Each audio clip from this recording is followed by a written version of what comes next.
Okay, greetings everyone. We're coming into the final week of our class, and I'm wanting to cover a topic here that will be of interest to many of you because I'm picking up comments on our class forum from many of you saying that you want to continue your second project website in some form after class. And many of you have expressed in your comments that you started into your second project website not really thinking of it being a real world project, but now with what you're seeing working with Divi and WordPress in this environment, that you might make it a real world project. And some of you are saying, depending on what my aunt or my friend decides to do.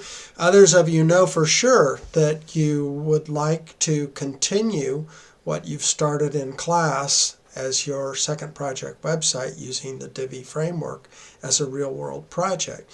And I think that's great as the instructor for this course because one of the big issues in, let's just say, higher education in general at the college, university level is making things real world.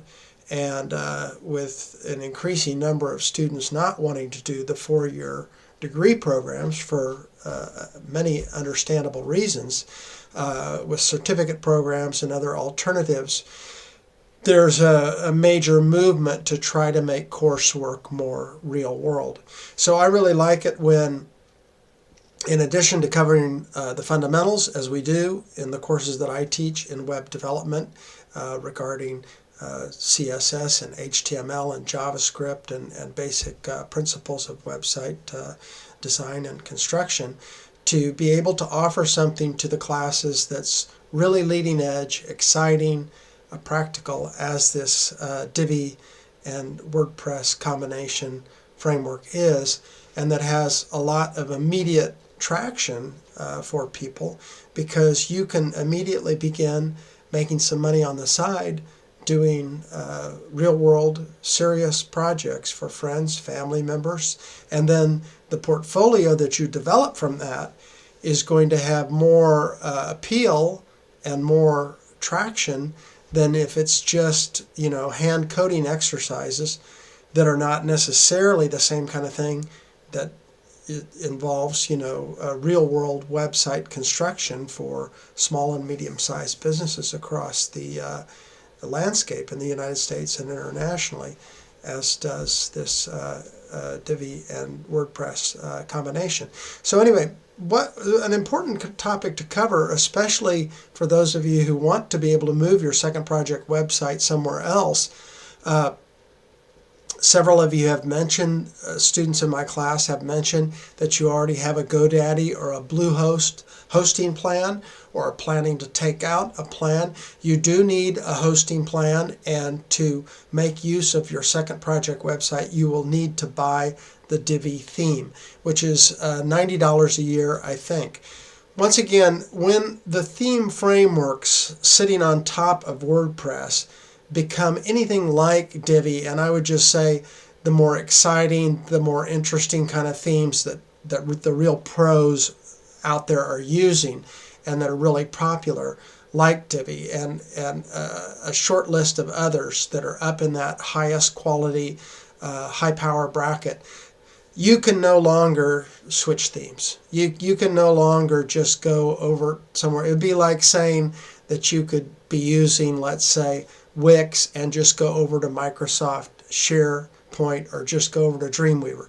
You've got an environment that gets WordPress itself. The core is pretty bare bones. It's not as much the look and feel as it is the functionality. And then there was, at least for many years and still to some degree, the ability to swap themes, but that's only because all the themes were pretty lightweight in terms of what they did. Not all that much. And the problem there is that you would end up adding all these plugins, plugins and custom code to try to fill in what you needed, instead of having something already that has all that, like Divi.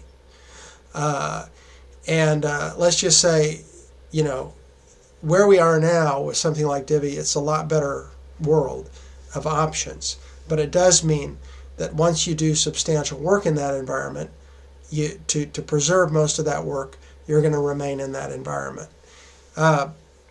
So let's look first here at the general WordPress backup restore issues. Okay, so you can read this for yourself. I'm not going to read it verbatim, but the punchline there on that top bullet point is that, for some sites that I have, I will just do a SQL backup, which is the database, the WordPress database, all the data in it. And then if, God forbid, my server was to go down, and most of these hosting firms are pretty reliable these days, and they do their own backups. But sometimes if you read the fine print, they'll say, we don't provide on-demand backups or restorals, rather, and we don't do regular backups for, like our cheapy plans or whatever. So it's a good idea with WordPress to do your own backups. But if you're going to be restoring definitely to the same site with the exact same site configuration, and you really know what you're doing, you might get by with just a database backup. And if we go over here, I'm not sure what all I've got. I could probably, let's see, what do I have here? The size of my recording windows changes around quite a bit. So anyway, to figure out where I'm recording vertically, this is a view of a database for WordPress. Okay, so I'm actually logged in live to one of my hosting plans, and here you see 12 tables, shows on the screen, 12 tables. You can read, those are table names: WP comment meta, WP comments, WP links. These are the standard dozen tables in any brand new WordPress installation. But as you get into that database, so this is where I would do the SQL export that I was talking about. That's why I wanted to show you that. But as you get into WordPress, the details of moving a site somewhere, what you find is that in that database that I just showed you, in more than one of those tables, of the dozen tables, WordPress will write the full URL of where that resource is located, and it will encrypt that data in the database. So then you go over, you want to move that site to, let's say, hook it up to a real domain name now, or change the domain name, something like that. Well, how do you get at those URLs that have been embedded in many places, probably hundreds of places in that database, and encrypted? You need what's called a premium plugin. So if you look to the last bullet point in this top section I mentioned, you'll need a premium plugin to move WordPress sites around. And here's one, Updraft Plus is the name of this plugin. And there's, so you see here it says get premium and download free version. And for many years, probably still, this has been the overall most popular paid or premium WordPress plugin for site backup and restoral. And the main limitation of the free version is you cannot move you cannot change the URLs. So if you're going to, if you're just worried about your hosting plan crashing and you're going to put the site right back up where it was, you can go with the free version. But then again, for that purpose, there's various manual methods you could do which work as well. But when you may need to restore that to a different hosting plan, a different domain name, that sort of thing, then you're going to need one of these more sophisticated plugins that does that unencryption, re-encryption sort of thing in the database. Okay, so let's go back over to our slides here. All right, Divi specific backup restore options. In addition to all standard WordPress backup restore options above, Divi has its own unique export import options which serve similar purposes, okay, but work much better for Divi. So once again, once you start building pages and websites in Divi, you're going to be restoring them to Divi if you want, in the same place or elsewhere.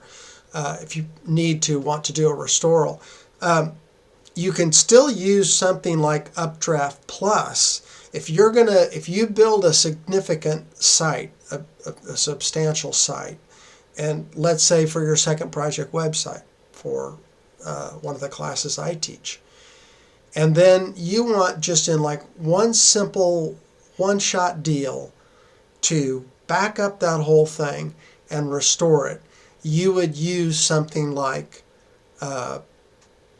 Updraft Plus. Now, I'm not going to install that on our class web server setup because it would require the premium version. I also have a multi-user version of WordPress. It's a complicated scenario that I have on our class web server. But for you doing future work with WordPress, the simplest thing is to get something like Updraft Plus. You do sort of like, okay, back up this site, and then you just have all the options checked by default, back up everything. Just back up everything, okay?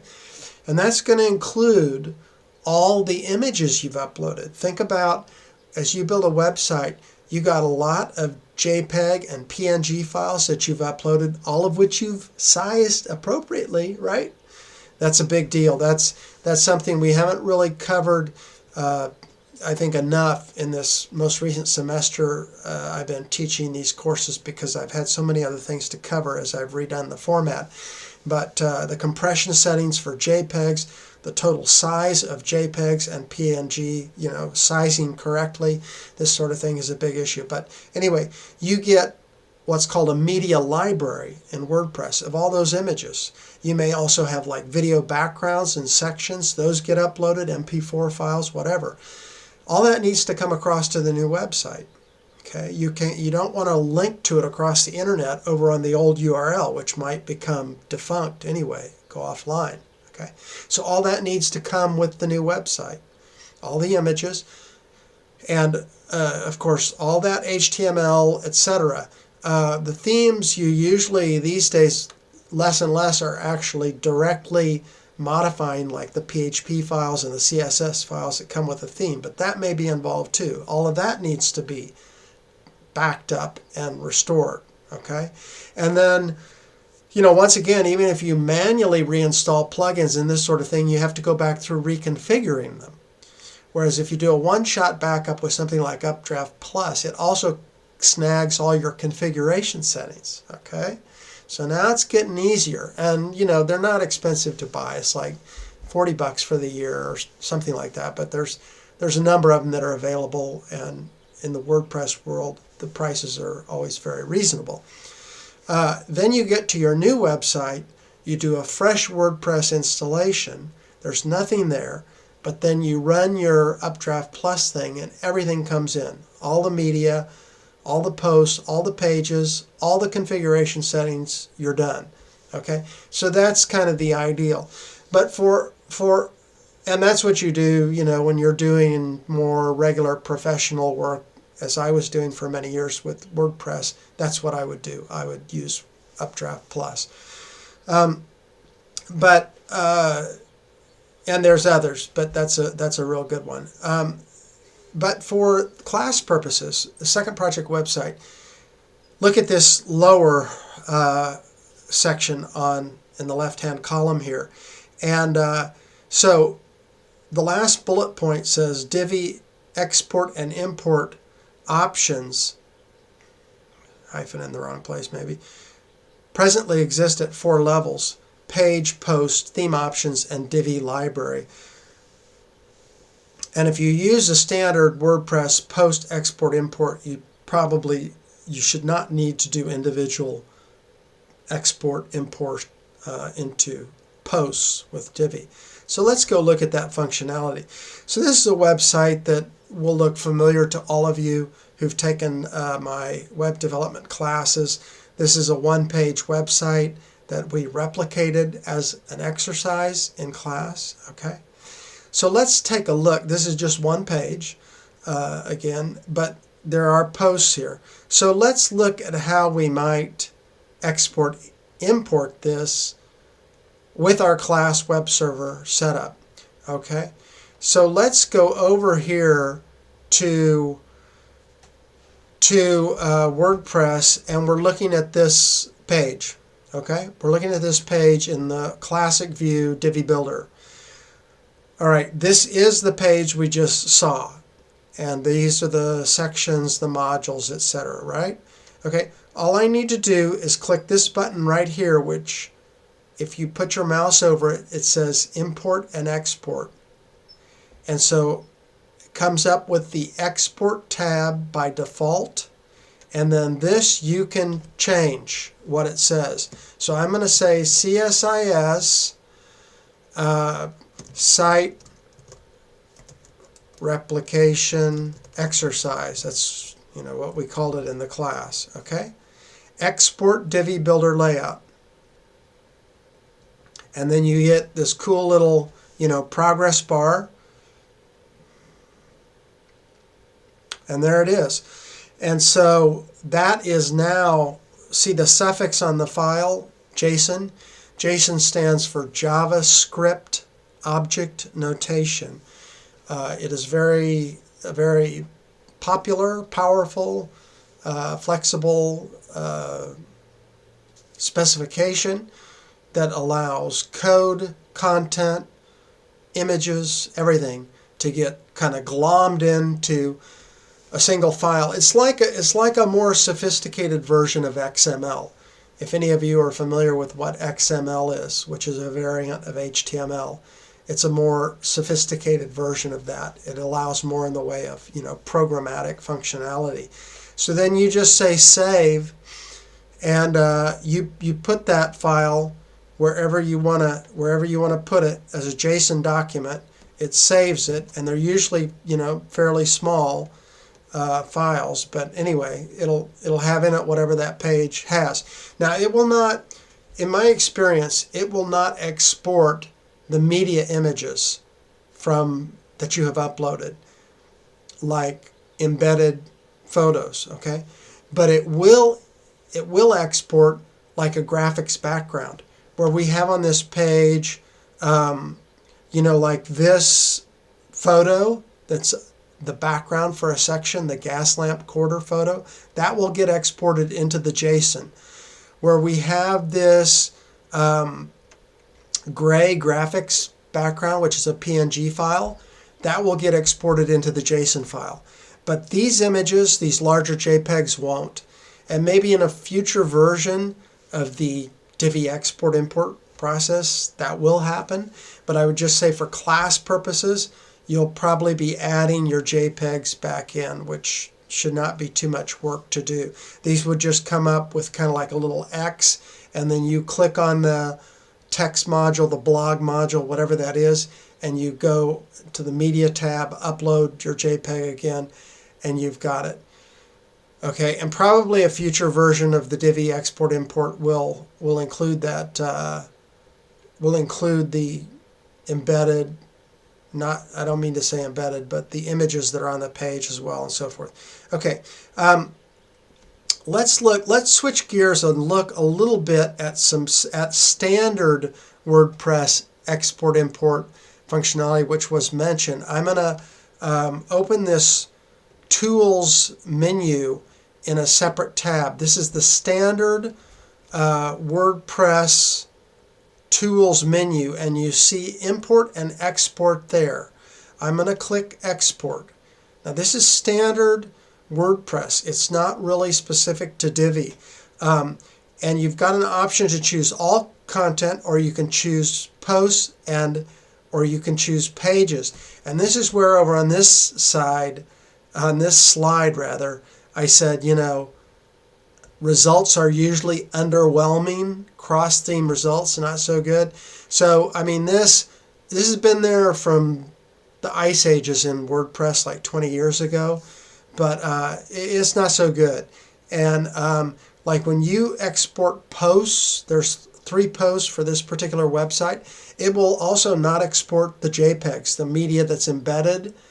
But then when you go to import, it will ask, do you want to import that media? And in general, it works. It usually works. It doesn't always do exactly what you want, especially if you're switching themes. But when it does the import, it requires that that old website page, whatever, be online, and it'll go across the internet and grab those images and bring them in. There are some servers that will block those kind of connections, and then you're out of luck. But in general, let's just take a look at this, like posts. Let's say I wanted to export my 3 posts that are in this website. There's just 3. This was our Divi site replication exercise. Then it's going to export those in an XML file format. And you pick a place to export, and it's always going to be a fairly small file because, once again, it doesn't include the embedded or attached media. It will try to then import that. When you click this tab, Import, you will be given an option to import from WordPress. You have to install a standard WordPress importer. It just takes a second, and then see what you get. But if you're staying with the same theme, it works reasonably well. But these built-in Divi export import options are much slicker that I just showed you here as an example for exporting that entire page. Okay? And it will only involve the additional step of re-uploading the attached media files where those exist. Now, other places where this exists is that actually, again, I mentioned that there's 3 posts for this website because this was our sample website, if you remember. So when I created those posts for this website for the class, I didn't even use the Divi builder, right? Because I wasn't trying to do anything fancy at all. But what I want to show you here is that if I click the Divi builder for this post, it brought all the text into a Divi text module, right? And then once again, I see this export import button. And now I would be exporting a single post, not a page. It's not as comprehensive of an idea. I could call this my travel blog 1 post. You do not really want to individually export and individually import posts. So you would be better off, if you do a bunch of posts, to use the standard tools export option down here that comes with WordPress, and that'll work for you in the case of this second project website. That'll work good enough for you for posts, okay? But not pages. Don't use this for pages. For pages, use the Divi export import for pages, right? Because as soon as you get into a page that you've built for the second project website like this, you got all kinds of Divi module specific stuff that is not going to get grabbed and exported properly by the generic WordPress export routine. Okay, it just won't. All right, let me show you 2 final things that Divi will do. That for those of you in my web development classes, you don't really need to worry about this for second project purposes because we haven't had enough time for you to really create something that's going to win a Webby Award in a couple of weeks for this project. But as you do sites in the field, professional work, using Divi and so forth, you're going to want to know about this. You go down to Divi Theme Options. Let's click on that. And here, there's a lot of things, a lot of options specific to Divi. Okay? So if you haven't seen this yet, there's a lot there. And it's not just what we're looking at here. There's also a navigation page, there's a builder page, there's a layout page. Some of these have multiple tabs. You get the idea. It's a big theme. But if I go over to, just let's say this general tab, and I go over here to the right, once again I see an export import option. And if I click it, I get something that looks familiar by now. But we're no longer on a page screen. We're not on a post screen. We're on the Divi theme option screen. So what's this doing here? Well, If you don't have Updraft Plus yet, something like that, as I say, in one shot, it's going to grab everything. And that's really what you want to be doing when you're doing projects on a routine basis. Make your life simple and go that way. But for like this second project website and for learning how to do things, to really know, this environment, this is good to know. So here you could just say, I could say my CSIS theme settings, CSIS Divi theme settings, and it's going to export that. So, miraculous, really powerful. And other themes don't have this kind of thing. It's very rare. So with them, you only have like the Updraft Plus option. Here it's a lot better because in many cases, you don't want to do that whole Updraft Plus. You might have a client's website that you're working on. You build one page for it, and you're like, wow, this is really awesome what I've done here. I'd like to bring it over to this other client that I've already got. I can probably bill them $300 to bring in something like this, and I can get it done in a couple of hours. And they say, yeah, do it, and you export one page, import it, and you got all those modules and everything. Really awesome. You would not want to do something like an Updraft Plus, because then that's going to be, a nightmare. That's for doing a whole website. And so the final thing I'm going to show you is down here to the Divi library. That's something we're not really getting into in our class just because of time constraints. But if I'm in my Divi library for this small website, I once again see an import-export option, and it is Divi specific. So it's awesome. It's really, and this is why this theme and this environment, it's really a framework, is becoming very popular with powerful, heavy hitter agencies out there that might have a dozen people on their staff building websites in WordPress every day, as their regular job. And they're picking this framework up and working with it as their exclusive framework, because even though it's got a lot of really fun, slick, like, it's the testimonial module or whatever, and some of that, looks kind of fluffy, and it is kind of fluffy, but you get under the hood just a little bit, the kind of things that we're looking at here, and there's a lot of functionality. Okay, so I'm going to end this here, but this should be enough for all of you who have a second project website that you're building right now, that you actually want to make a real world project for yourselves or a friend, a family member, a client, doing it for free or billing for it, to take off and run with your work and keep going after class ends. And basically all you need to do is install WordPress, install Divi, and then follow these steps, and you're good to go.